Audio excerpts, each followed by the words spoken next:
साईं की बात। बच्चे, मेरे संकेतों को समझने की कोशिश करो। मैं तुम्हें बार बार संकेत दे रहा हूँ। मेरे संकेत को तुम समझ ही नहीं रहे कि मैं तुमसे क्या कहना चाहता हूँ। मैं तुम्हें बार बार संकेत दे रहा हूँ, बार बार, लेकिन तुम्हारा ध्यान पता नहीं कहाँ है। किस चिंता में खोए हुए हो, कहाँ पर खोए हुए हो तुम, पता नहीं मुझे।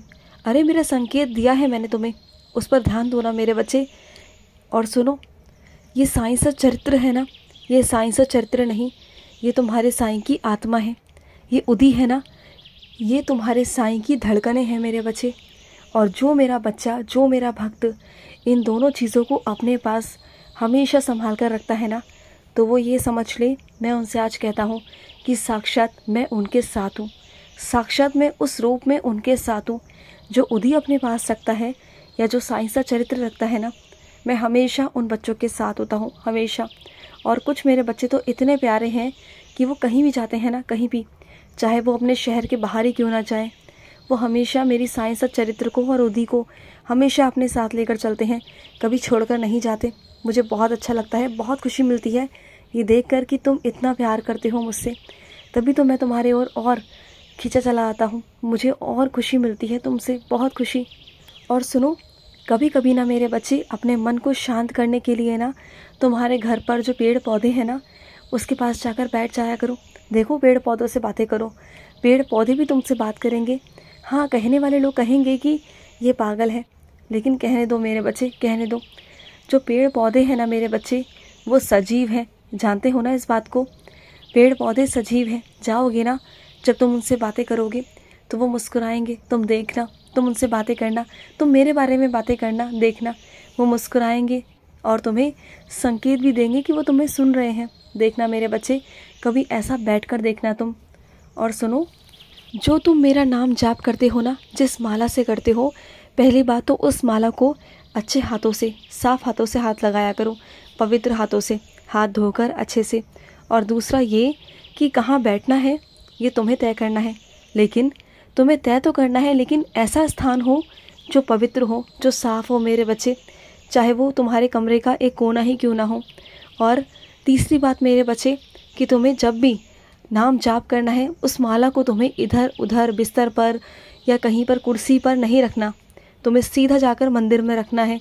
क्योंकि जब तुम मेरा नाम जाप करते हो ना जिस माला से, तो उस माला में शक्तियाँ होती हैं, सकारात्मक ऊर्जाएं होती हैं मेरे बच्चे। वो शक्तियाँ नकारात्मक में तब्दील हो सकती हैं, इसलिए इधर उधर मत रखा करो, क्योंकि तुम्हारे चारों तरफ नकारात्मकता होती है। बस, तो ये सब चीज़ों पर ध्यान दो। तुम्हें स्वप्न में जो दर्शन हुए हैं वो मेरे ही हुए हैं मेरे बच्चे, वो मैं ही था। मैं ही तुम्हारे स्वप्न में आया था, तुम्हें कुछ बताने के लिए, तुम्हें कुछ करने के लिए, लेकिन तुम समझ ही नहीं पाते मेरी बातों को।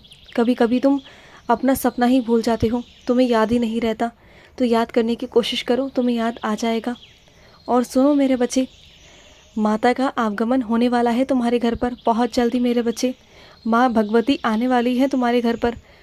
माँ भगवती का बहुत सारा आशीर्वाद है तुम पर, बहुत सारा आशीर्वाद। और आज से नहीं, कई सालों से मेरे बच्चे। और दैवीय शक्तियाँ हैं ना, वो हमेशा तुम्हारे घर पर विराजित रहती हैं, क्योंकि तुम्हारे घर पर सभी पाठ पूजा करते हैं, सभी परमात्मा में लीन रहते हैं मेरे बच्चे। मुझे बहुत खुशी मिलती है कि तुम और तुम्हारा परिवार इतना मेरी पाठ पूजा करते हैं, चाहे वो किसी भी रूप में करें, लेकिन करते हैं। मुझे बहुत खुशी मिलती है। और सुनो मेरे बच्चे, तुम्हारे जो कान्हा जी है ना, उनके लिए एक नया मुकुट ले आओ मेरे बच्चे। बहुत दिन हो गए तुमने अपने कान्हा जी को मुकुट नहीं पहनाया, अपने कान्हा जी को मुकुट पहना दो मेरे बच्चे। और सुनो मेरे बच्चे, आज श्राद्ध का अंतिम दिन है और आज अमावस्या भी है मेरे बच्चे। तो आज के दिन जितने भी तुम्हारे पूर्वज हैं ना, जितने भी मेरे बच्चे, आज उनके नाम पर मेरे बच्चे, उनके नाम पर आज खाना बनाओ। आज खीर पूड़ी सब्जी बनाओ मेरे बच्चे, और भक्ति करो। और मेरे बच्चे, पंडितों को दान करो, कौए को दान करो, पशु पक्षियों को दान करो, और मुझे भी देना। फिर देखना मेरे बच्चे, तुम्हारे पूर्वजों के पास में पहुंच जाएगा। और मैं जानता हूं मेरे बच्चे कि तुम्हारा परिवार अलग हो चुका है, कोई और इस चीज़ को कर रहा है, लेकिन सुनो, उनका परिवार अलग है, तुम्हारा परिवार अलग है। तुम्हारे पूर्वज तुमसे खुश रहें, तुम पर आशीर्वाद बना रहे, तुम्हारे बच्चों पर आशीर्वाद बना रहे, इसके लिए मेरे बच्चे थोड़ा सा खाना बनाओ और सबको दो। दान पुण्य करो मेरे बच्चे, और जब दान पुण्य करो ना तो बिना दक्षिणा के मत करना। चाहे 11 रुपये रखना, पर रखना ज़रूर मेरे बच्चे, रखना ज़रूर। और खाना एक ऐसे व्यक्ति को खिलाना जो बहुत ज़्यादा ज़रूरतमंद हो मेरे बच्चे, बहुत ज़रूरतमंद हो, उसकी आत्मा को तृप्त करना। फिर देखना मेरे बच्चे, तुम्हारे घर पर ना सारी नकारात्मक ऊर्जाएं ख़त्म हो जाएंगी। और वैसे भी तुम्हारा जो घर है ना वो किसी ऐसी दिशा में बना हुआ है जो ठीक नहीं है मेरे बच्चे। तो सुनो, मैं तुम्हारे घर पर बहुत जल्दी एक पूजा रखवाने वाला हूँ, बहुत जल्दी। मैंने तुम्हारे मन में डलवाया भी था लेकिन तुमने नज़रअंदाज कर दिया। लेकिन अब मैं तुम्हारे घर में खुद ही पूजा रखवाऊंगा मेरे बच्चे, वो विशेष पूजा। उसके बाद तुम्हारे घर में कोई भी दिशा को लेकर प्रभाव नहीं पड़ेगा।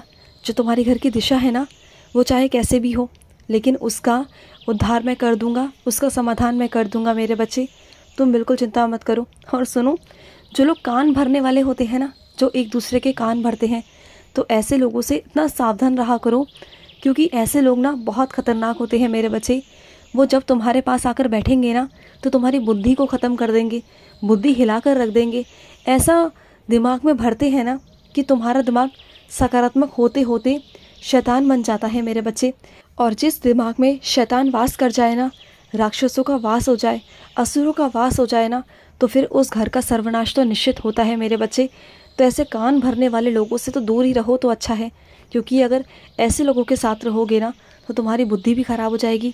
वो चाहकर ना चाहकर तुम वही करने लगोगे जो वो चाहते हैं, क्योंकि वो इस तरीके से तुम्हारा दिमाग को घुमा देंगे ना कि तुम्हें खुद समझ नहीं आएगा कि सही क्या है और गलत क्या है।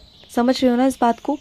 और सुनो मेरे बच्चे, जब तुम मेरा जल अपने पास रखते हो ना तो उसमें एक तुलसी डाल दिया करो। एक तुलसी डालकर अपने पूरे परिवार में दिया करो मेरे जल को। फिर देखना तुम्हारे घर के लोगों का तुम्हारे प्रति मन परिवर्तित होने लगेगा, तुम्हारी ओर खिंचने लगेगा मेरे बच्चे। तुम देखना मेरे बच्चे। और सुनो मेरे बच्चे, तुम तो बस अपने कर्म करते चलो, बस तुम्हें अपने कर्म करने हैं। सामने वाले की सोच क्या है उसे उस पर छोड़ दो, तुम्हें उस पर ध्यान नहीं देना है। और बहुत जल्द तुम्हारे हाथों से मैं एक सेवा लेने वाला हूँ, और वो सेवा भी बहुत छोटी मोटी नहीं, बहुत बड़ी होने वाली है, बहुत बड़ी मेरे बच्चे। जिसके बारे में तुमने सोचा भी नहीं था उतनी बड़ी सेवा होगी। और इतने हाथ तुम्हारी मदद के लिए आ जाएंगे ना, खड़े हो जाएंगे कि तुम खुद हैरान रह जाओगे कि बाबा ये तुमने कैसे करवा दिया। मैं खुद आकर, स्वयं आकर करवाऊँगा। और सुनो, कई बच्चे तो मुझ पर इतना हंसते हैं ना कि बाबा अलार्म तो बाद में बजता है लेकिन आप तो मुझे पहले ही आके उठा देते हो। तो हाँ मेरे बच्चे, तुम्हारा अलार्म है ना वो किसी काम का नहीं मेरे बच्चे। तुम्हारा साईं है ना, जब तुम अपने साईं को बोल के सोते हो ना रात को, तो मैं तुम्हें सुबह उससे पहले ही उठा देता हूँ कि तुम देरी ना हो जाए तुम्हें, तुम बिल्कुल भी समय से उठो और अपने काम करो। इसलिए मैं तुम्हें सुबह आवाज़ लगाकर उठा देता हूँ। अरे तुम्हारा अलार्म भी वो काम नहीं कर सकता जो तुम्हारा बाबा कर सकता है। मैं तुम्हारे पास आता हूँ, तुम्हारे पास बैठता हूँ, तुम्हारे सर को सहलाता हूँ, तुम्हें आवाज़ लगाकर बहुत प्यार से उठाता भी हूँ, है ना।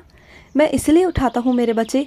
क्या तुम्हारा अलार्म ये सब काम कर सकता है? नहीं कर सकता ना। तुम्हारे बाबा कर सकते हैं, क्योंकि तुम्हारे बाबा तुम्हारी साईं माँ हैं, और साईं माँ हमेशा तुमसे बहुत प्यार करती है। समझ रहे हो ना मेरे बच्चे? मैं तुमसे बहुत बहुत प्यार करता हूँ, बहुत प्यार। और जो तुम्हारे पाँव में घाव हो गया है ना उसमें उदी लगा लो, ठीक हो जाएगा। खुश रहो। आज का मध्याह्न साई संदेश समाप्त हुआ।